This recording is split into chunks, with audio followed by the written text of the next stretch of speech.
Samedi, c'est Jésus. Dimanche, c'est Jésus. Je fais de Jésus mon... Bonjour à tous. Bonjour. Bonjour. Donc, ici, on a Mustapha avec nous. On a Victor avec nous. Et quelqu'un qui est caché. Donc voilà. En tout cas, moi je tenais. En fait, j'avais un sujet à aborder avec vous. Ok. Bien sûr, ils ne savent jamais c'est quoi le sujet. Et en fait, non. Moi, je voulais. En fait, vous puissiez. Je voulais d'abord savoir. Vous êtes fiancés. Oui. Ouais. En fait, moi, j'aurais voulu avoir le témoignage de comment vous vivez vos fiançailles. En Christ. Un sujet vraiment. Bon. Comment on vit nos fiançailles en Christ? C'est différent en tout cas de ceux du monde tout simplement parce que en Christ il y a beaucoup de choses qu'on ne peut pas se permettre de faire. Comme avant, je me rappelle, on avait l'habitude de se voir dans des lieux clos, fermés, tous seuls ensemble. Et aujourd'hui, au fur et à mesure en gros de notre marche avec le Seigneur, avec la parole, on voit que c'est des choses qu'on peut plus faire parce que on peut rapidement tomber parce que la chair elle est faible. Donc du coup on est obligé de prendre certaines mesures et certaines précautions pour tout simplement respecter la parole du Seigneur. Et c'est quoi? Ne plus se voir dans des lieux clos comme dans une chambre ou rester seuls tous les deux. C'est vraiment des choses qu'on doit faire attention aujourd'hui parce que c'est ma fiancée. C'est pas parce que c'est ma fiancée que je vais me permettre d'aller passer toute une soirée dans une chambre avec elle en disant non, il va rien se passer et toi on est en Christ. Non, la chair elle est faible. Donc par rapport à ça, on veille, on fait attention tout simplement. Et toi, t'en penses quoi? Bah, moi, je suis surprise du guet-apens terrible.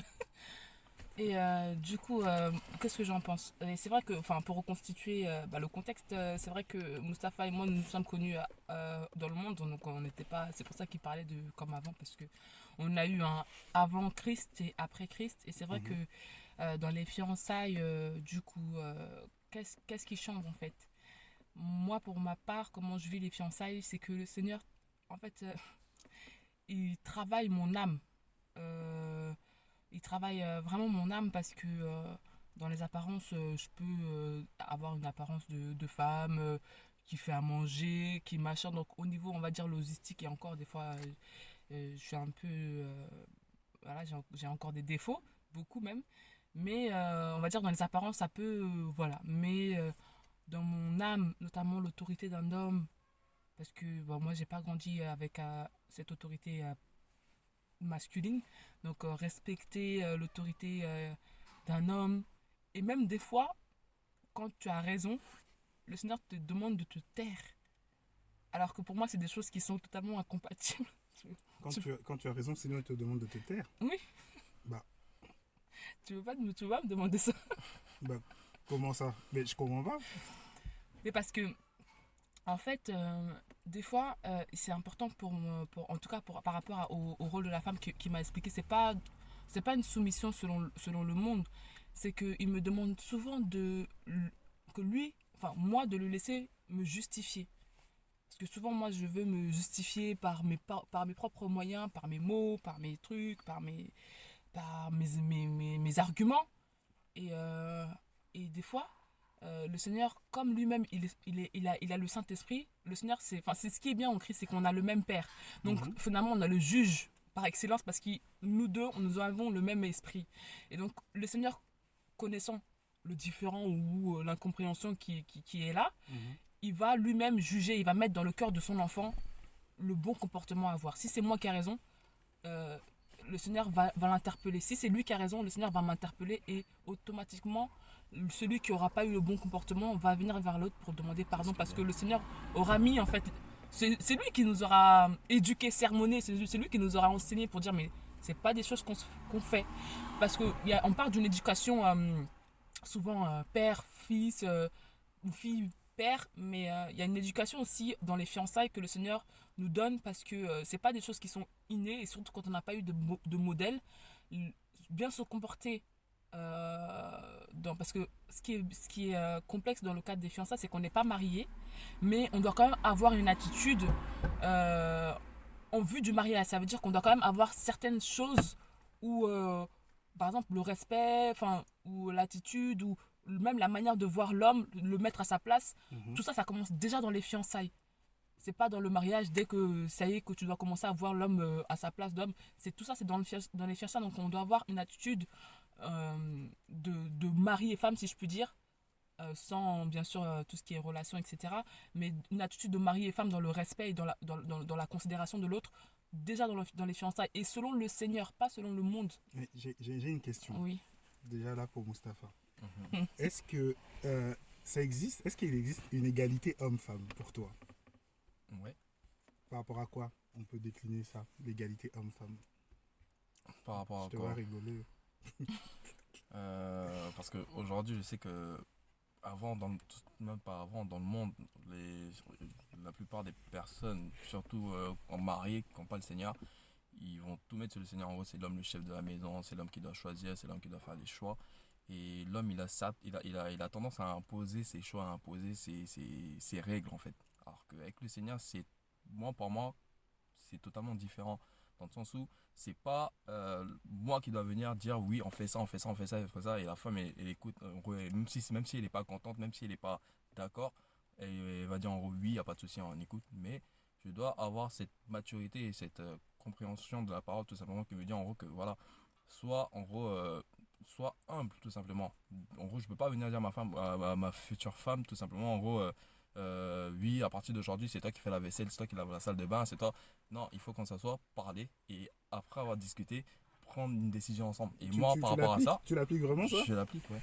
T'es sûr? Exactement. Devant lui, elle est là, de toute façon. Ah bon? Ouais, je Non, Mais- l'applique, c'est ouais. Dis-moi. non, c'est vrai que Après, moi, pour moi, c'est une forme d'égalité parce qu'aujourd'hui, je sais que je peux pas prendre des décisions tout seul, clairement, parce que je vais entrer dans en gros, je vais montrer mon autorité, alors que c'est pas le but. Le but, c'est vraiment ne pas faire en sorte de blesser la personne, tout simplement. Et moi, c'est comme ça que je le vois par rapport à la légalité, en fait, hommes et femmes. non, mais si je peux témoigner par rapport à Mustapha, c'est vrai que avant, étant donné que nous, les critères dans le monde, l'homme c'est le macho, celui qui impose, celui que quand il dit oui, c'est oui, et quand il dit non, c'est non. Donc lui, au début, quand le Seigneur nous a permis qu'on se fiance, il était un peu dans ce truc de imposer, parce que bon, c'est vrai que moi aussi j'ai un caractère et je suis pas forcément docile tout le temps. Donc euh, il voulait aussi imposer sa casquette de cow-boy pour venir vraiment imposer sa vision. Mais en fait, le Seigneur, vraiment, c'est lui qui a mis l'équilibre. Il nous a appris la communication. C'est pour ça que je parle d'une éducation, parce que c'est nous, C'est on c'est faisait les vraiment choses ça, hein. enfin, on faisait les choses selon le monde, selon Mhm. comment on a toujours connu. C'était la cité. Voilà, Exactement. La loi Exactement. du plus fort. C'est la ça. loi du plus fort et du plus Exactement. intelligent.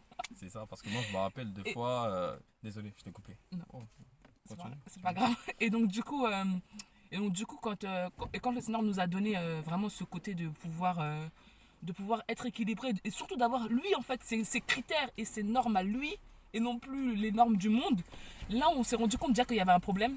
Et là, en fait, il a permis de doucement, parce que ça s'est pas fait non plus en un jour, Mhm. mais petit à petit, il a assis en nous le comportement qu'il voulait qu'on a. Et on n'est pas encore arrivé, on est encore sur le chemin, mais je vois vraiment, pour témoigner de Mustapha, une évolution par rapport à avant. Maintenant, il est vraiment beaucoup plus dans le dialogue. Ou même maintenant, même, il me laisse carrément gérer des choses qu'avant, pour sa virilité d'homme, il aurait dit non, ça c'est moi qui gère. Mais maintenant, de bon cœur, et parce qu'il a confiance, il dit bah vas-y, gère. Alors qu'avant, il aurait dit non, ça c'est moi qui décide, c'est non, non. J'ai une question. Qu'est-ce qui t'a poussé à faire les fiançailles, à la demander en fiançailles? Qu'est-ce qui m'a poussé? Quel esprit t'a poussé? Déjà, ce qui m'a poussé, c'est que. En fait, moi et Victor, on vient de loin. Comme elle a dit, on s'est connus dans le monde. On était Mhm. dans le monde ensemble.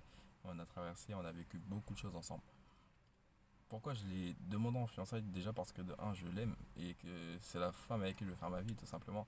Tu Maintenant, souris. Pourquoi tu caches ton sourire? C'est la déclaration d'amour qu'il a fait. En tout cas, maintenant, par rapport au Seigneur, Cantique de Cantique peut être jamais. Hein. Quelle déclaration. Sur YouTube en plus, franchement. vraiment, vraiment. Mais après, c'est la vérité, donc ouais. Mais bon, et après, ce qui m'a encore plus poussé, c'est le Seigneur, parce qu'aujourd'hui, j'ai connu Victor dans le monde, et Victor aujourd'hui, c'est vraiment deux personnes différentes, clairement. Mais il y a aussi une séparation quand vous êtes connus entre le Ouais. monde et Christ, Oui, il y a une ou vous êtes séparation. restés toujours? On a une séparation qui nous a vraiment. En fait, il y a une séparation. Du coup, moi, dans ma tête, c'était trop beau pour être vrai que, comme par hasard, j'étais avec un petit ami dans le monde et j'arrive en Christ, ça, c'est mon mari. C'est trop beau pour être. C'est toujours. Parce que moi aussi, j'avais l'image qu'en Christ, tu dois souffrir pour te marier. Tu dois obligatoirement souffrir.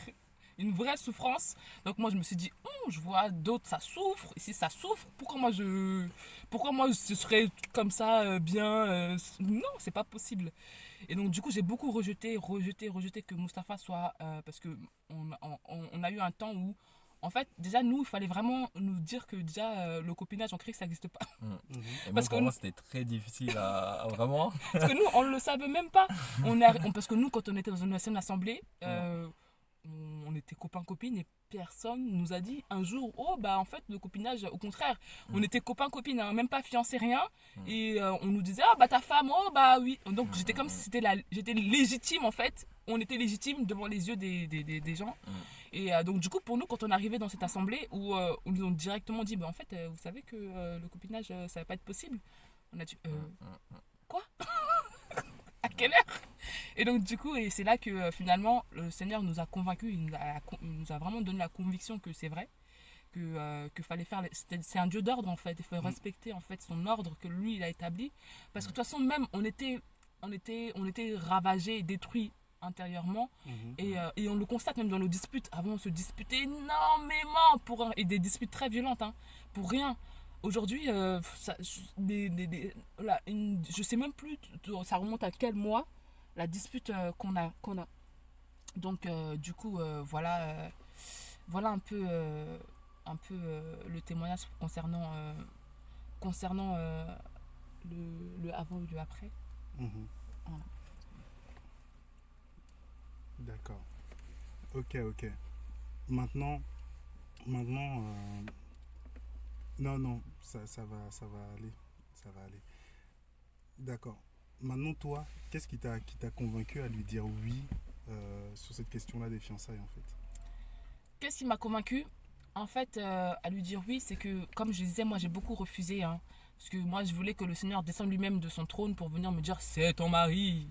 Et là j'aurais pu, j'aurais dit oui. Et encore, même là je pense que j'aurais eu le moyen de, de, de, de, de refuser. Du coup, le Seigneur en fait il m'a vraiment parlé pour me dire que j'étais incrédule. Et que, en fait, d'accepter la bénédiction. Parce que moi, je suis une personne qui a facilement tendance à accepter les réprimandes, les reproches. Mais dès que c'est quelque chose de positif ou de bien, mais j'ai toujours peur que ce soit de l'ennemi. Donc, je vais plus refuser, dire ah, mais c'est pas possible. Et donc, du coup, surtout par rapport à Mustapha, en fait, un jour, pour vous dire exactement comment ça s'est passé, on était envoyé chez Hardy, chez les parents d'Hardy, là. Tu te rappelles? Et du coup, j'étais à fond, j'étais en prière, mais j'étais vraiment connectée avec le Seigneur. Et je priais pas pour ça, pour ce sujet-là. Mais j'avais vraiment une communion, enfin, j'étais connectée au Seigneur, vraiment, de tout mon cœur, de toute ma pensée. Et là, il m'a dit clairement, audiblement dans mon esprit, c'est lui, oui, c'est bon, c'est lui, c'est mon choix, je valide, en gros, c'est mon choix. Et là, j'ai senti un poids, comme si je portais des fardeaux terribles et me quitter parce que c'était, si j'avais vraiment peur d'une chose, c'était de me tromper de partenaire parce que c'est pour la vie. Et donc, du coup, quand le Seigneur m'a confirmé, après, il m'avait déjà confirmé avant, mais je remettais toujours en question. Et là, quand lui-même, il est venu me parler comme ça, et surtout quand j'ai eu cette paix ça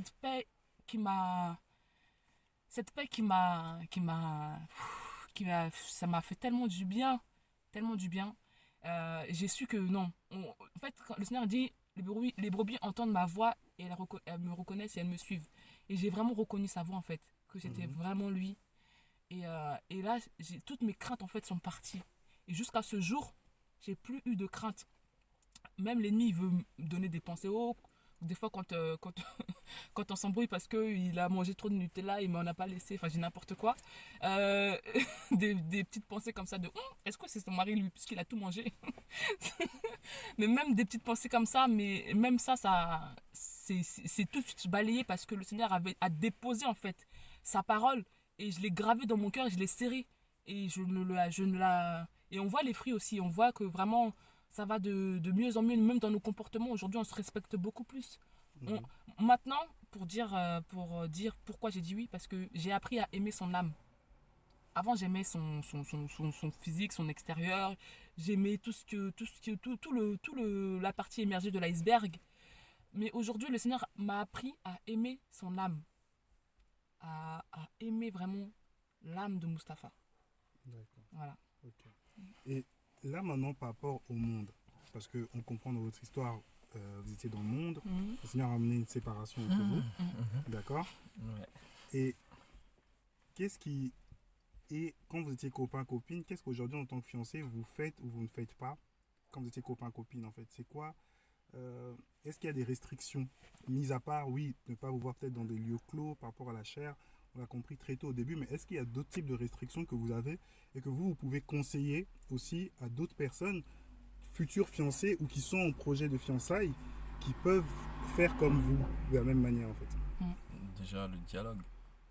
Le dialogue, c'est quelque chose de très, très, très important, surtout dans les préparations des fiançailles, parce que quand on se parle pas, ça va, l'amour il est là, tout est rose, tu crois que c'est bien, mais arrive un moment que quand tu parles avec la personne, tu vois que vous avez des pensées, même des pensées opposées tout simplement. Mhm. Et s'il y a pas un dialogue pour remettre toutes les choses au clair, c'est vraiment compliqué, parce que chacun va rester sur son opinion. Et nous, on l'a vécu. On a vécu Mais en plusieurs termes de fois. restrictions, En termes de restrictions, Après, ce qu'on, quand on, par exemple, avant, clairement, bah, on était dans la publicité, bah, aujourd'hui, il n'y a plus. Après, pour moi, toutes ces choses-là, c'est même pas une restriction. Parce que c'est des trucs, voilà, voilà, on peut plus le faire. Oui, mais là, il on parle doit- pour conseiller. Par exemple, si tu devais conseiller un autre couple fiancé, qu'est-ce que Ouais. tu pourrais leur dire qu'avant on faisait? Bah, avant, c'est clair qu'on était énormément tactile. Moi, pour que ce soit clair, je ne me permettrais pas de faire à Mustapha ce que je ne pourrais pas faire en public avec les frères et sœurs. Par exemple, à l'assemblée, je ne me permettrais pas, même dans l'intimité, aujourd'hui, je ne me permettrais pas, parce que je ne suis pas parfaite, on a eu des fois où on était léger physiquement, mais le Seigneur a toujours permis on se repente véritablement. Aujourd'hui, les limites qu'il faut vraiment, vraiment, vraiment, vraiment se mettre quand on est fiancé, c'est justement de ne pas euh, penser le combat de la chair acquis. De ne pas se croire infaillible. Oh bah c'est bon, ça fait 1 an et demi de fiançailles, 2 ans de fiançailles, on n'est pas tombé jusque-là, bah c'est bon, là c'est bon, on va se marier dans 2 mois, c'est bon.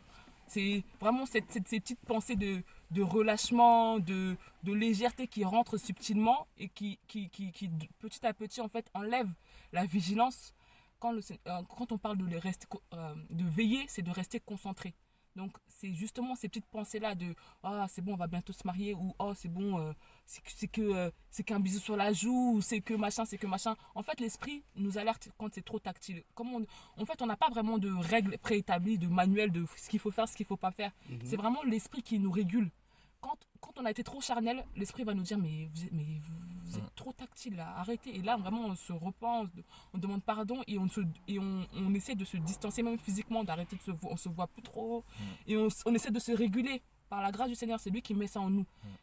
Et donc vraiment si je peux dire qu'il y a s'il y a un thermomètre, c'est vraiment l'esprit qui nous dit que là vous êtes trop léger ou là vous êtes c'est bon là vous pouvez parce qu'il y a aussi l'effet inverse ou l'effet où on va être trop TTS si je peux dire. moi, une fois, l'esprit a même pu me dire que Tu peux nous dire TTS, ça signifie quoi? trop spirituel. D'accord, merci. Parce qu'en fait, parce que nous, on a fait nos fiançailles il y a cela 1 an, et devant les parents, etc. Et donc, du coup, c'est la mairie qu'il faut faire pour terminer le mariage, pour faire que ce soit le mariage.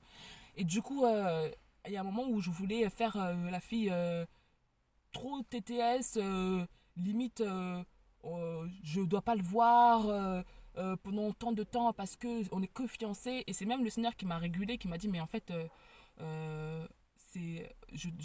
pour tes parents, c'est quoi? Il m'a posé sous forme de question. Pour ta mère, c'est quoi? C'est ton mari. Parce que ma mère, elle nous considère vraiment, enfin, même si on vit pas ensemble ou on n'a rien, on fait pas de trucs de mariés, mais pour nos parents respectifs, de son côté et de mon côté, nous considèrent comme étant déjà mariés parce qu'eux, ils ont donné la bénédiction. Maintenant, c'est juste des autorités à respecter. Donc, le Seigneur me disait, mais sois équilibré, ne sois pas non plus trop rigide. Donc voilà, tout ça pour dire que le thermomètre, c'est vraiment lui, c'est vraiment le Seigneur qui le met. Quand c'est trop léger, il nous dit. Quand c'est trop aussi rigide, quand on veut faire trop les gens distanciés, alors qu'on va se marier dans 3 mois et qu'on dit on s'appelle plus, on se voit plus, lui-même met aussi l'équilibre. Une dernière question, on arrive à la fin. Mm. Concernant maintenant votre intimité à deux, comment ça se passe? Est-ce que c'est quelque chose qui se construit par rapport au Seigneur? Est-ce que c'est quelque chose qui est difficile à mettre en place? Comment en tant que fiancé, on peut construire en fait une intimité à deux? Est-ce qu'on l'impose? Il y en a des fois qui veulent imposer. Est-ce qu'on suit un rythme? Est-ce que ça se fait naturellement? Pour vous, comment vous le vivez en fait ça? Moi, pour ma part, en gros, c'est quelque chose qui est, je vais pas dire difficile, mais qui est assez complexe dans le sens où deux fois on va essayer de se mettre un rythme en disant oui voilà attends on va faire ça on va essayer de passer le temps avec le Seigneur ensemble parce que c'est très important surtout quand on est en projet ou en fiancé de passer énormément du temps avec le Seigneur à deux et on va se le mettre mais deux fois le temps ne le permet pas parce que voilà, chacun a sa vie, chacun a ses occupations, chacun a sa journée et c'est un peu difficile à mettre en place mais il faut cette rigueur en fait qui va nous pousser à même si c'est difficile, même si c'est pas évident de se voir, de s'appeler, même passer du temps, même prier ensemble, même lire la parole ensemble, même méditer ensemble, on doit vraiment être violent tout simplement pour le faire en fait. Et du coup, c'est vrai que la prière, en fait, le Seigneur nous l'a enseigné en fait au fur et à mesure que c'était très très important de prier l'un pour l'autre. Parce que, comme je disais, on est chrétien, donc on a cette connaissance cette petite connaissance du spirituel, et on sait que dans nos familles, par exemple, le mariage, il est combattu. Voilà, donc du coup, si on ne se lève pas ensemble d'un commun accord, d'un même cœur, et comme tout à l'heure je disais, j'ai appris à aimer l'âme de Mustapha, c'est aussi dans les combats qu'on a menés ensemble que j'ai appris à aimer en fait son âme, que j'ai appris parce que ces combats sont devenus mes combats. Et donc la prière en fait est devenue de plus en plus, je dis pas que c'est quelque chose qui a été comme ça inné d'un jour au lendemain on s'est réveillé. Non, ça a été, fallait ajuster, fallait se trouver encore, et on se cherche encore un petit peu le Seigneur qui nous aide. Mais dans ce qu'il nous a appris pour l'instant, c'est vraiment, on s'est rendu compte que c'était extrêmement nécessaire de prier l'un pour l'autre, de combattre l'un pour l'autre, de veiller l'un pour l'autre. Moi, ça m'encourage. Là, je pense que c'est ça la différence entre un couple en Christ et un couple qui n'est pas en Christ. C'est que quand je suis fatiguée, je sais que j'ai une épaule, on va dire, humaine, qui est là, qui va combattre pour moi dans la prière, qui va crier au Seigneur pour moi dans la prière, pour que je puisse aussi, pour que le Seigneur puisse m'aider en fait. C'est ce soutien-là, ce soutien dans la prière, parce que, étant donné que, voilà, ce soutien dans la prière, c'est vraiment quelque chose de riche et on est à deux, c'est une équipe, voilà, c'est vraiment une équipe. On est dans le même combat, dans le même bateau, on va dans la même direction et on protège les arrières l'un de l'autre et on est vraiment une équipe et on regarde vraiment, on a le même objectif. Donc si l'un, et ça c'est tellement, ça ment pas, c'est même pas, je dis même pas ce que je ne vis pas, c'est vrai. Les fois où je ne prie pas pour Mustapha, ça fait genre par exemple 2-3 jours j'ai pas prié pour Mustapha, je le vois dans sa marche parce qu'on communique beaucoup, et lui pareil. Et donc, les effets sont ressentis. Je ne dis pas que le Seigneur a besoin de nos prières pour intervenir, il intervient comme il veut, mais il permet ça aussi pour qu'on puisse comprendre et pour qu'on puisse apprendre que la prière dans le couple, c'est vraiment hyper, hyper important.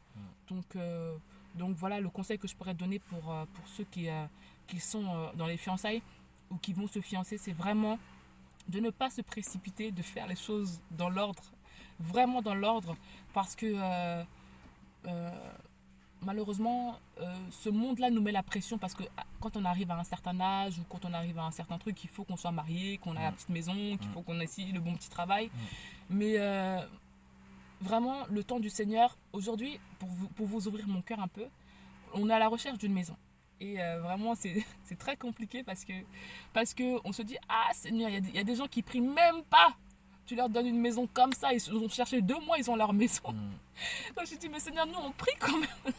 Et c'est là qu'on se rend compte que c'est pas parce que tu es chrétien que tu vas avoir... Exactement. Mais le Seigneur, en fait, il nous donne la paix. Parce qu'en fait, il nous a révélé que s'il nous avait donné la maison trop tôt, on serait sûrement tombé dans l'impudicité parce qu'on aurait eu des faiblesses. Parce oh, je vais décorer la maison. Oh, il n'y a plus de train, bah, je vais dormir dans la maison. Oh, bah... Et donc, du coup, même si quand on est dans le feu de l'action, on ne voit pas trop ses plans, on ne comprend pas, même des fois on dit mais Seigneur, pourquoi tu permets? Mais quand en fait on prend du recul, quand il permet qu'on regarde, on regarde cette chose avec de la hauteur et qu'on regarde la situation et qu'il nous révèle qu'en fait si j'ai pas permis, c'est parce que voilà comment ça allait se terminer, parce que le Seigneur comme il dit, vous êtes devenus mes amis et je vous dis en fait mes plans en fait. Donc du coup, quand il nous révèle en fait pourquoi il permet pas, et là, tu peux que le bénir, tu te lèves, tu dis, mais Seigneur, mais merci de ne pas m'avoir donné une maison. Tu deviens complètement bipolaire. Merci Seigneur de ne pas m'avoir donné une maison parce que je ne savais pas que j'allais tomber. Et donc vraiment le temps du Seigneur, même si dans l'épreuve, c'est difficile parce que tu dis, mais c'est quelque chose de légitime. En plus, si tu dis tu vas te marier, légitimement, tu dois avoir une maison. Enfin, c'est pas que tu ne demandes pas à être millionnaire, tu demandes juste à avoir une maison pour ton foyer, etc. Bref. Et donc du coup, quand le Seigneur te révèle en fait, parce que lui il a une vision lointaine, donc nous on est limité, on voit que ce jour-là, mais lui il voit loin, donc bref, tout ça pour dire que vraiment le temps du Seigneur c'est le meilleur et c'est une grande bénédiction, vraiment. En tout cas, merci encore pour ça. Juste pour conclure, merci aussi pour votre partage, je pense que ça aide toujours. C'est vrai que les fiançailles, c'est une préparation au mariage. C'est important le mot que je dis. Ça nous permet d'être préparés. En fait, finalement, on oublie qu'un mariage, ça se prépare pas seulement de manière matérielle, etc., en termes de mariage, même de fête, mais il y a une préparation tant spirituelle, mais aussi au niveau de notre âme. Et finalement, quand on rentre dans le mariage, par rapport à cette préparation-là, c'est comme un entraînement avant d'aller dans une compétition. Là, on joue la compétition, mais on a été préparé pour cette compétition. Et comme il y en a, ils ne sont pas préparés à aller dans cette compétition, ils se fatiguent vite, ils s'épuisent. C'est-à-dire que si aujourd'hui, nous, on va faire un marathon, on ne pourra pas. Au bout de 2 minutes, nous, on marche. Mais ceux qui font ce marathon, ils ont été préparés en amont. C'est-à-dire qu'ils sont capables de tenir jusqu'au bout de ce marathon. Et c'est la même chose avec le mariage. C'est-à-dire qu'on est dans une préparation mentale, mais on est dans une préparation aussi, comme on dit, physique. C'est ça chez les sportifs. Mais nous, c'est l'âme qui est préparée, c'est notre esprit qui est préparé. Et dans tout ce que aussi vous traversez, vraiment le conseil que je peux vous dire, le Seigneur, il construit les choses selon vous, selon ce que vous avez, dans votre intimité, dans ce qui fait votre personne. Mais n'oubliez pas que vous êtes toujours dans une préparation à la vraie course. Amen. D'accord. Et gardez vraiment cet exemple en tête. Et pour toutes les personnes qui sont aussi dans les fiançailles, c'est important de se préparer parce qu'il y en a beaucoup qui finissent pas la course du mariage. Au bout de 6 mois, de 1 an, de autre chose. Quand on est fiancé, quand on rentre dans le mariage, il y a d'autres types d'entités spirituelles qui viennent aussi, qui sont contre le mariage. Parce que le mariage, c'est la volonté du Seigneur et ces entités se lèvent. Mais si on n'est pas préparé à ça, ils réussissent par nous vaincre. Et quand on rentre dans le mariage, surtout, il y a un truc qui rentre en compte, c'est de supporter l'autre. Et ça, c'est un mot primordial. C'est-à-dire que moi, dedans, je me suis dit, Seigneur, en fait, le Seigneur, il t'apprend, bien que tu aimes son âme, Vicky, c'est de le supporter surtout. Parce qu'aujourd'hui, les qualités que tu vois chez l'autre, dans le mariage, en fait, ça devient des défauts. Parce que l'amour, c'est comme une bouteille d'eau. Ça finit de plus en plus. Il y en a, on va pas se faire d'illusions. Et le Seigneur, il vient nous remplir ça par son amour à lui. Et donc, quand ça finit, c'est-à-dire que tu ne supportes pas. On dit que l'amour couvre une multitude de péchés, mais couvre aussi une multitude de défauts. Et quand l'amour finit, on voit que les défauts de l'autre. Tes chaussettes qui traînent, tes chaussures qui traînent, t'as pas lavé la casserole, t'as pas fait ci, t'as toujours la flemme. Et en gros, c'est l'amour du Seigneur qui permet de outrepasser en fait ces défauts-là. Et c'est pour ça que on se prépare à ça. En fait, vous vous préparez à vous supporter l'un et l'autre. Exactement. Et moi, je peux même dire que par rapport à ça, le Seigneur, il est tellement merveilleux parce que il refait notre éducation, tout simplement. En fait, on a été déformés par le monde et là, le Seigneur, il veut nous donner son éducation à lui. Et comme tu as dit, c'est quelque chose de très important de supporter l'autre. Parce que moi, avant, c'était un truc que je ne pouvais pas. Clairement. Ça n'a pas encore commencé.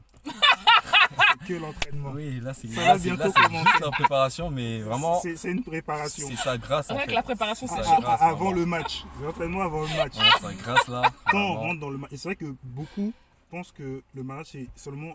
Il y a ce côté, il y a le bonheur, il y a la joie, etc. Mais il y a aussi le côté là où on doit aussi supporter, porter, etc. Et ça, il y en a qui ne résistent pas et ils cèdent à ça. Et justement, c'est pour ça que le Seigneur, il vous prépare dans ça. Et j'encourage aussi les personnes, on se garde, on se respecte, on apprend ces choses. Mais tout ça, ça a un but. Et là, ce que je vous donne dans ce but-là, c'est vraiment de supporter, de se porter.